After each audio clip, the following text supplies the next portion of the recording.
We are very excited about today's show, and before we begin, we got Jessie Ledoux with our product feature of the week. Jessie, tell us what you got for us. Hey, Stephen, just as our mission states, Pageant Planet's top priority is to connect and expand the industry of pageantry. So we've launched a unique feature to help you connect with those in the industry that can get you closer to the crown. So like, for example, if you have a coach you want to connect with, but you don't really know how to get a hold of them, or you tried Facebook, but you're getting stuck in that icky other folder that they don't ever check. Maybe there's a dream gown you saw on our Instagram, but the retailer's on the other side of the country. Simply log in to your account dashboard and click messages to get started, and you can contact anyone on our directory or anyone that's a verified business. Cool. So if you were going to compare this to anything, like kind of what would you compare it to? And this is a new feature that you said we just rolled out, right? It's a brand new feature, which is really exciting. I'd compare it probably to Facebook Messenger. It's really simple, quick and easy. But like I said, like with Facebook Messenger or Instagram Messenger, both of those sites have these files that if you don't, or folders that if you don't follow that person or they don't follow you, it goes there and they might never see it. This is a direct line of communication to them. It won't get filtered. We won't hold on to it for you. It goes right to them and they can respond. So you can get the coach of your dreams, get the gown you've always wanted, or just learn more about that person if you're thinking about using them as a vendor. Cool. And this, is this a paid feature? Is it can you just go directly on the site to discover it, how it works, etc.? So it's a free feature if you have a profile on our website. And like I said, you have to be logged in to access it. You'll be able to access it through the messages link. Stephen, I think you'll put that in the show notes for all of our listeners too. So that way, once they're logged in, if they're having difficulty finding it, they'll be able to get it that way. But you have to be logged in. That is a huge note of pain that we've noticed. So you got to be logged in. And you can browse profiles. You can click on the message button to send someone a message directly if you're on your back end, your dashboard, which is a lot of fun to peruse through. And then verified businesses on our site will also have the opportunity to reach out to you. So for the contestants, make sure you're checking your inbox. Yeah. And the thing that I really like, and one of the reasons we did it, is there is not Google Pages or even a standardized way to do searches on Facebook or on Google for a local pageant coach, because Right. most businesses and most pageant coaches don't have a physical location, and you do need a physical location to be on Google Maps, right? So with our platform and our system, you can just go to the category and say, okay, I'm looking for a pageant coach. And then you can use the filtering options to say, I'm looking for a pageant coach who specializes in glitz pageantries or male pageantry and who also lives in South Africa. And then so it'll go ahead and filter out and then pull up everyone that matches those filtering. And then directly from there, you could click that messaging system. And of course, you'll see the message button, but as Jessie stated, when you click it, it'll say, okay, log in and message them. And that's just so, again, just like Facebook Messenger, you can communicate back and forth through that portal without having to then take their name and go and try to Google it and then find a few offsets, email addresses and all that. You can just message them right through our portal. So, Jessie, is there anything else that you would like to add before we put this under wrap? No, I think just for all of our clients who are listening, take advantage. This is a point-to-point communication system that's never been done. So use it to expand your horizons. We want you to be able to explore new things and learn every day you're on our site. And we think this is the perfect way to do so. Awesome. Thanks, Jessie. Welcome to Pageant Planet's podcast, where we share stories and strategies to help expand and connect the global pageant community. Visit pageantplanet.com to find pageants, hire coaches, shop for dresses, and more. Now, here's your host, Stephen Roddy. Welcome, everyone, to another episode. Today, Jessie and myself, we are going to be talking about, does your social media following help you win the crown? So, Jessie, set the stage for us. Stephen, there are a lot of perks to having a large social following. Some people have even learned to master influencer life and make a living on posting, which is crazy. We recently received a question from a listener who was curious about how to compete with a known, I'm using quotes over here, known contestant. either someone with a notable following or one who has like a substantial amount of success in the pageant industry, like they've won a ton of titles in their time. And I once heard a story about no less than 5 contestants dropping out of a state pageant once they heard a specific person was competing. And I'm just not okay with that. And to me, that is a mindset and confidence issue. Yeah, completely. Because, and this is a main reason why girls look at other contestants' headshots, and girls and guys really look at other contestants' headshots whom they're competing against. And really, it's a massive no-no. If you think about it, like if you, like as soon as all the contestant headshots are posted, if you're going on there, basically what you're doing is you're not looking for your headshot, right? I mean, you already know what your headshot looks like. You're looking to see who the competition is. And if you look at certain headshots, be it guy or girl, and you look at the headshot and say, okay, that person is not competition, right? So like I can beat them. One, that is a major like warning sign. And the reason is because the moment you compare yourself in the positive, like, okay, I can beat this person, then by default, you have to and you will compare yourself in the negative. So if there is a picture on there of a girl that either she has past success or a guy who you feel like is more attractive than you, etc., you're going to compare yourself in the negative, which just destroys your mindset all the way around, because you know how you do some things is how you do everything. So again, don't even look at the headshots, and definitely don't compare. Either the comparison is for you or against you. Don't do it. And I'm going to follow up, and I might be giving away my opinion too soon, but imagine Olivia Culpo, former Miss Universe, who won her first 3 pageants ever, Miss Rhode USA, Miss Universe, or Teresa Scanlon, the youngest Miss America in recent history, talk themselves out of competing just because they didn't have the same experience or track record as someone else. If that's how we approached pageants, no one would ever be entering pageants, because there's always going to be someone that has a history or a larger social following than us. Ugh. Yeah. I mean, So worked up. Right. I mean, everyone wants to stand out, right, and achieve something that no one else did, right?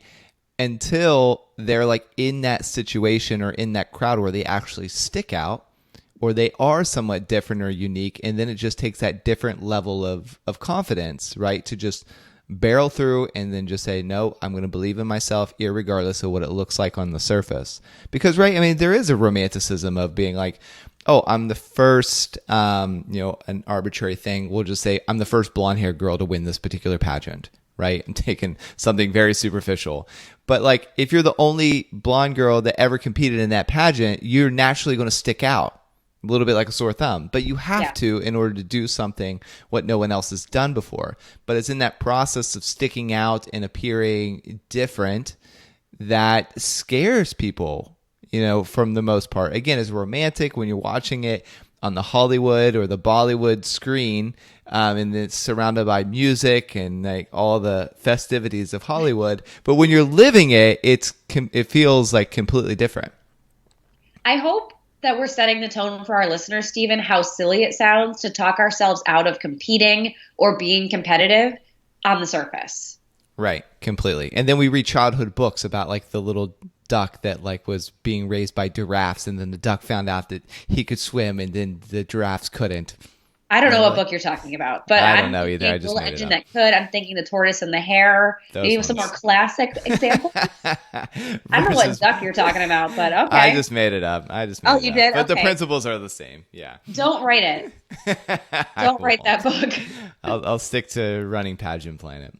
You do so well. Yeah, thank you. Anyway, so we did, of course, ask our social media followings if they had comments about this topic. And the question that was posed was, does having a large following help you win the crown? So, Stephen, do you want to read our first submission? Sure. This is from Pageant Door National Miss, and she says, having a reputation in the pageant community can be a good thing and a bad thing. It can be a positive because you put in all this work, effort, and fundraising to create an outstanding reputation for yourself, and that will show. It can also be a negative as well, because judges can be picky on who they like based on what they've heard about you. They might have a problem with a platform that you've worked with, or the amount of time that you've put into fundraising, or any other thing that could be said about you. The only thing you can do is try your best to be someone worth talking about positively. That's nice. And it's extremely nice. And it's very true. Like, she was able to see both sides, and we're going to cover the benefits, the negatives, and then we're going to, of course, summarize it all in a nice prepackage. So Do you want to start with the benefits? You ready to go? Yeah. Go ahead and break down some of the benefits of having like a large social media following. Yeah. So the first is, I think the most beneficial, the higher opportunity for sponsorship. Like, you have long-term connections, you're building them in the industry as a result of your exposure. And we know pageantry is expensive, and trading exposure for higher odds for success can be leveraged when deciding when and where to spend your money. So if you have this exposure and you go to your local dress shop and say, hey, I have 15,000 followers, would you be willing to sponsor my dress in exchange for several social posts that tag you? So it just gives you a little more of a platform to be able to go to someone and offer something in return to a sponsorship. Yeah, I mean, because I know when we go to different places, people will dress Renata, for example, because we post her on Pageant Planet and we tag the designer. So like when we're at Miss America, Jonathan Kane, I shot him a text like, hey, would you mind providing a dress for Renata? And he graciously did that, and he got a lot of great pictures, and we posted it, and she looked amazing too. And, you know, with this sponsorship ability, for those of you who don't know, Renata is my wife. But this other, with the sponsorship capability, Kylie Jenner, I think she has the largest following on Instagram. But this has been 3 or 4 years ago. She got paid $250,000 per post at that time, and that was considered a deal. So that's some of the more benefits in the extreme. And then you have like the Olivia Coppels of the world, as you mentioned earlier, and she got the deal with Express and all that because of her social media following and imagery. Yep. And I think the second option here, the second benefit is you get better appearance options too. So not only is it going to help you get sponsorship, if you have a large following, that can basically be your calling card. Plus, that event knows they will get max exposure if you attend. So it's very similar. It's just more of a location than a sponsorship. And if you're a longtime contestant, so maybe you don't have the social following, but you've been in the industry for so many years, which is what we know is one of the other like leading reputation builders in the industry, you might have built up long-term relationships that you can fall back on for repeat appearances. So you know, if you've done this appearance for the last 3 years, if you call them back, they're going to have you back. And it's another opportunity for you to show your title, to get visibility for it, and be able to post that you're out and about. Love that. All right. Well, what's the next one?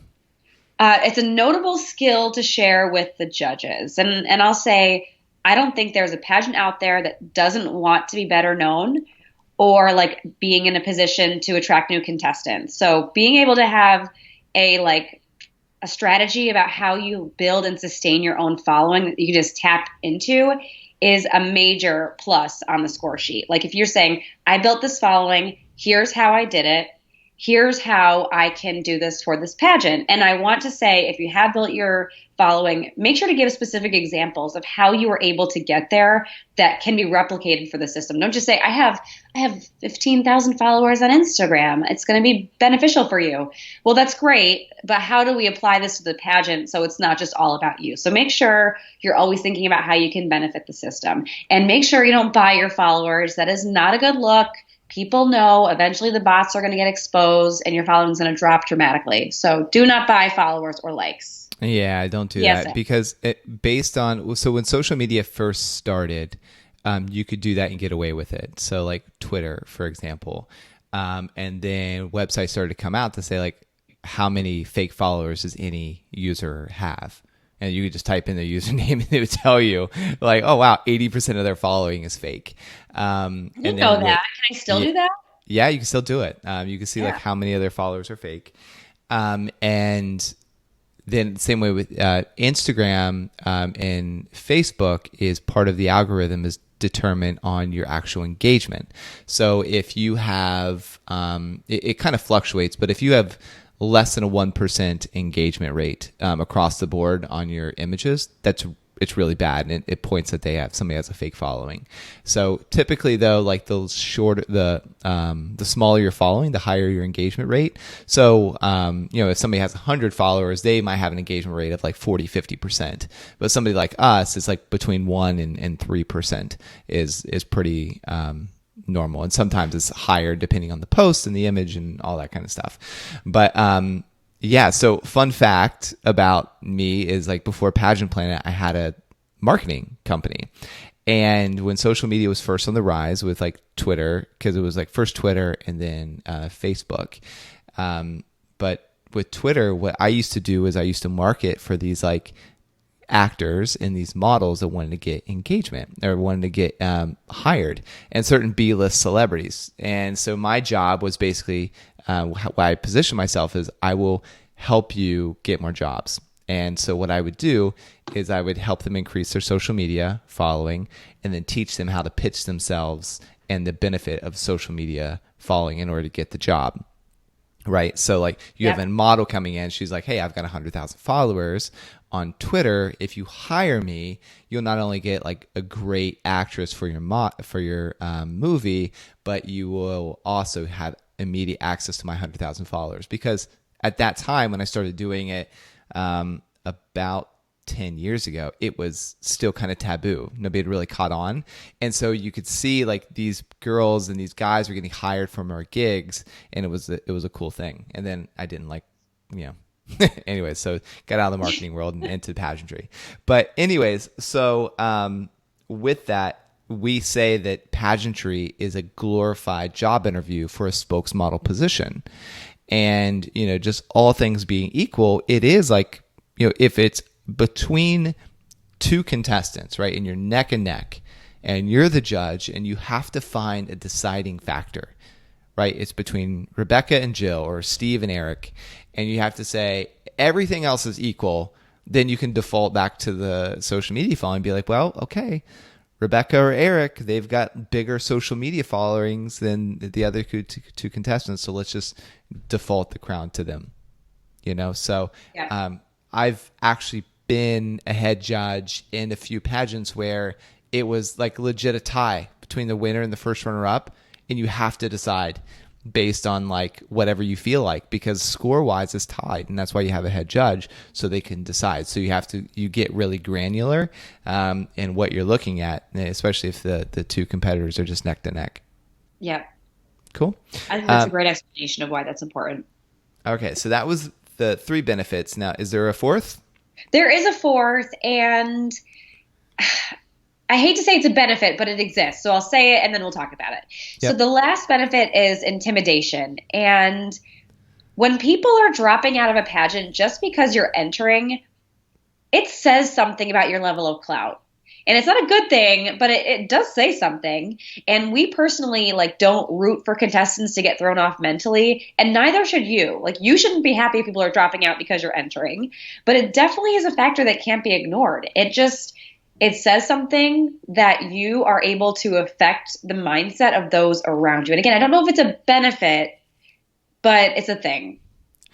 Well, right. It is the benefit for, I would agree that it's a benefit for the girl or the guy who is competing with the large following. It's not a benefit for everyone else because they have to overcome that psychological hurdle.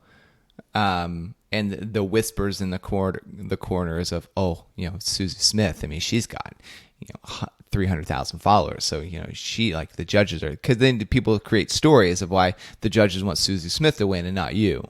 Right. And a lot of times those stories are created to make the individual who's telling those stories more comfortable about their lot in life. So in essence, what they're doing is attempting to create excuses now so that if it plays out like they're predicting, that, okay, I'll be safe. Because after all, I did know that the judges wanted her because she had such a large social media following.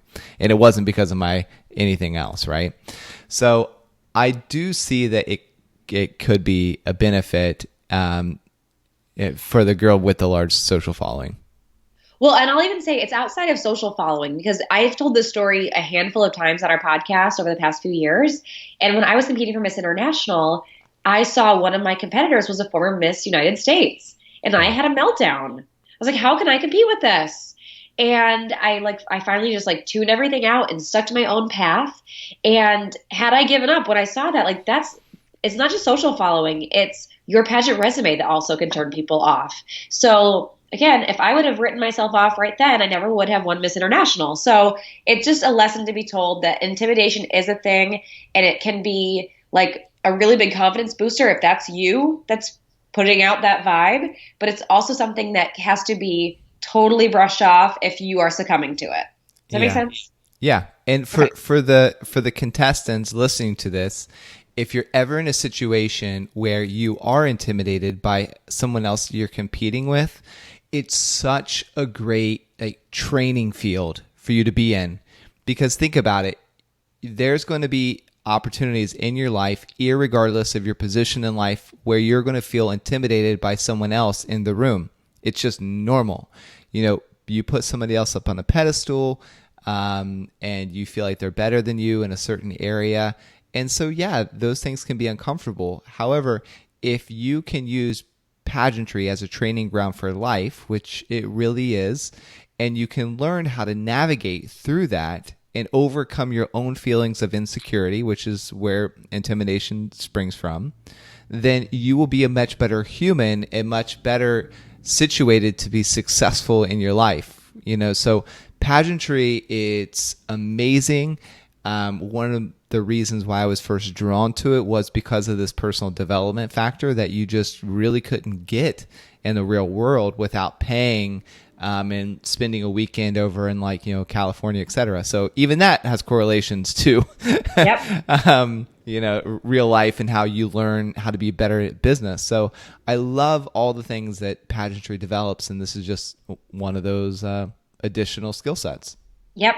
Okay, let's talk about the negatives. All right, so what's the negatives of having a large social following? Well, the first is you have higher expectations. People have higher expectations of you. Like if you have a huge following on social, the likelihood that you take a great picture or are sometimes just a professional face tuner, no shade if you're a face tuner, that's like how you edit your face in pictures. Anyone you meet is going to expect you to be photo ready at all times and look like you do, and just like your posts. So just like we say for your headshot to look like you to avoid this letdown, so should your social presence. So if when you walk into the room, people can't even recognize you based on your Instagram photos, it's time to step away from the face tuner and be more realistic, because it's not going to help you in the pageant world to look totally different or a total departure. And just like you said, intimidation is a thing. If you walk in look nothing like professional photos, every contestant's going to breathe a sigh of relief and you are no longer a threat. So don't allow that leverage to happen either. It's got to be realistic, be true to yourself, totally airbrush a couple things here and there, but we want to make sure that you still resemble you. Right, and the higher expectations is because of the judges too.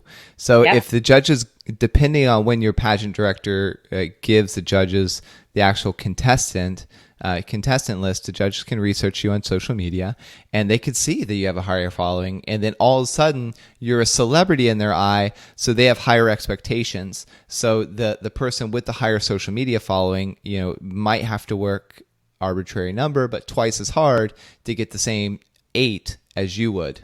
Sure. Who's flying under the radar. So there's that aspect too. Well, right. And I'll dive into number 2. That's a perfect segue. Like reputation precedes you. So just as having higher expectation or being notable can benefit you, it also it's a small industry. And sometimes judges have either had experience in other systems with you or certainly know other people who might have had experience in other systems as you.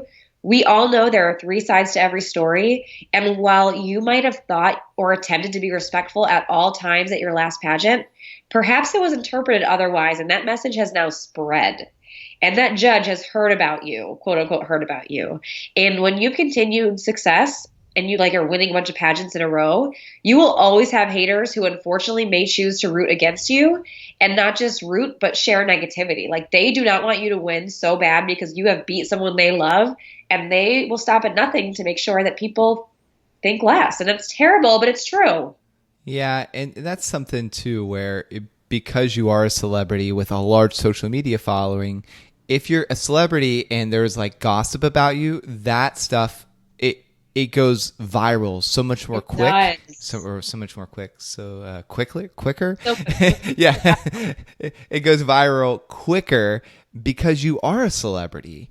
Yeah, and I could give examples on that, but yeah, so it's basically you just what is it the whole saying of it takes a lifetime of consistent behavior to build your reputation and then like one action to destroy it. yes. Yep.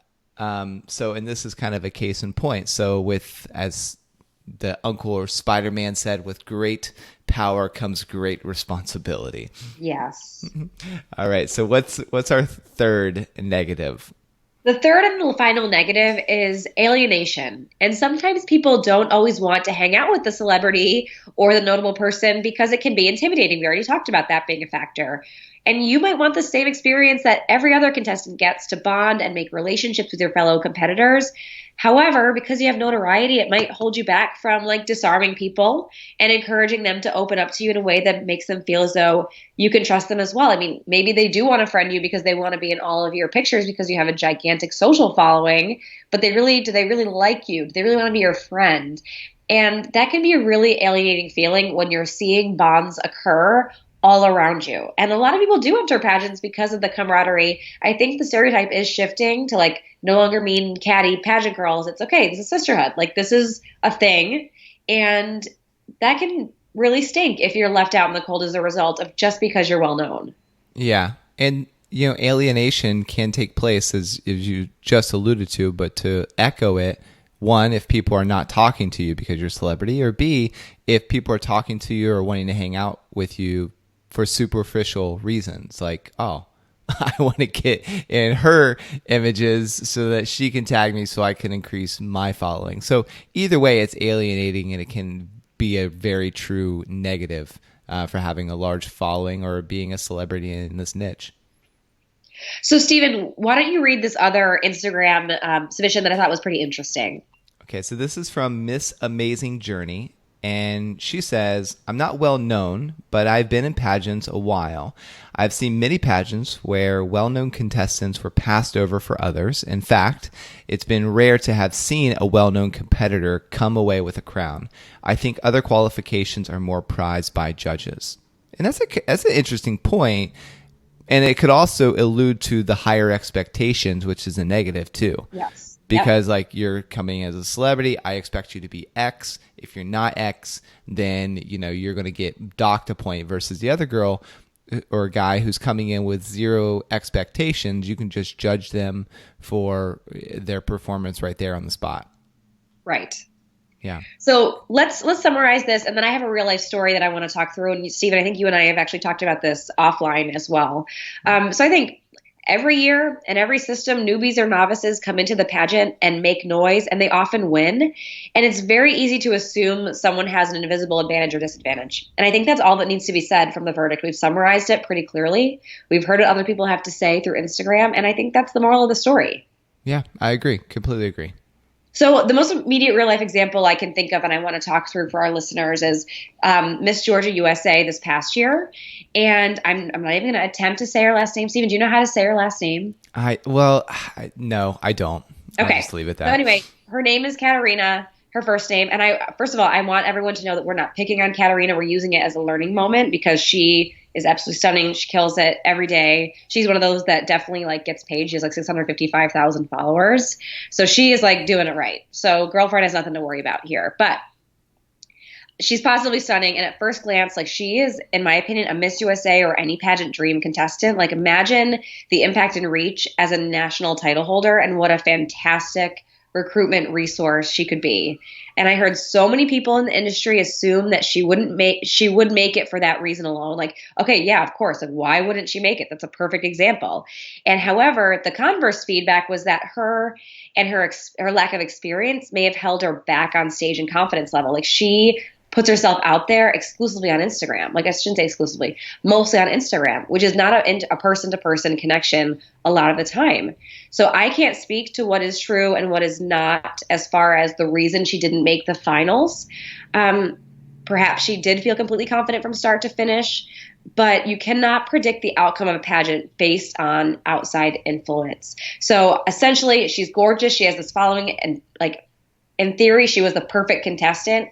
But the feedback was she just didn't connect on stage with the audience. So people were assuming she'd make it because of her following, but yet she didn't. So to speak on what we heard the Instagram from Mrs. Amazing Journey is, judges in the pageant world still are holding on to the values that a title holder should possess is what historical reasons tell us. Do you agree? Yeah, completely. Because they're not going to crown someone just because they do have a large following or just because they have won a title in another system. They're just not going to do that. And this is kind of it's a case in point. I mean, Renata, my wife, when she saw Miss Georgia USA this year, she said, she is, I think, the prettiest girl I've ever seen. Like, right. She is. Yeah. And then that coupled with her social media following is like, oh, yeah, she's going to make it. And then it didn't turn out to be the case. So I think that this like really proves your verdict right there. And how many girls, I don't know, but how many girls dropped out against her at Miss Georgia USA or was talking negatively about themselves, thinking I couldn't beat her. Right. So there's that. All right. So if you're going to summarize this whole thing, how would you do that? So in summary, and this is inspiration from our very own pageant queen and bachelorette, Hannah Brown, from 2 weeks ago, stay in your lane. If you are that concerned with everyone else and their advantages, odds are your mindset needs to be like factory reset, like an iPhone. Focus on the unique benefits you bring to the table and put your all into what you perceive to be your quote unquote shortcomings. Yeah, and thank you for listening. This is, and as a special thank you for those of you who have been listening on YouTube. We've noticed that many of you are tuning in that way. We post all of our podcasts on YouTube. Please leave a comment or like the video. It helps with sharing and the algorithms and all that. And if you're listening to us on iTunes or Stitcher or iCloud or any of the other places where we're posted, feel free to give us a 5-star review and a thumbs up because, again, that helps us get more discovered. It helps us understand engagement and which videos and podcasts that you like, maybe some of the ones that you don't care for. So either way, we really appreciate all the support and love that each one of you have shown us throughout the years. Thank you so much. Want to become a part of pageant history? Create a free contestant or business profile on PageantPlanet.com to unlock hidden features and connect with other experts throughout the world.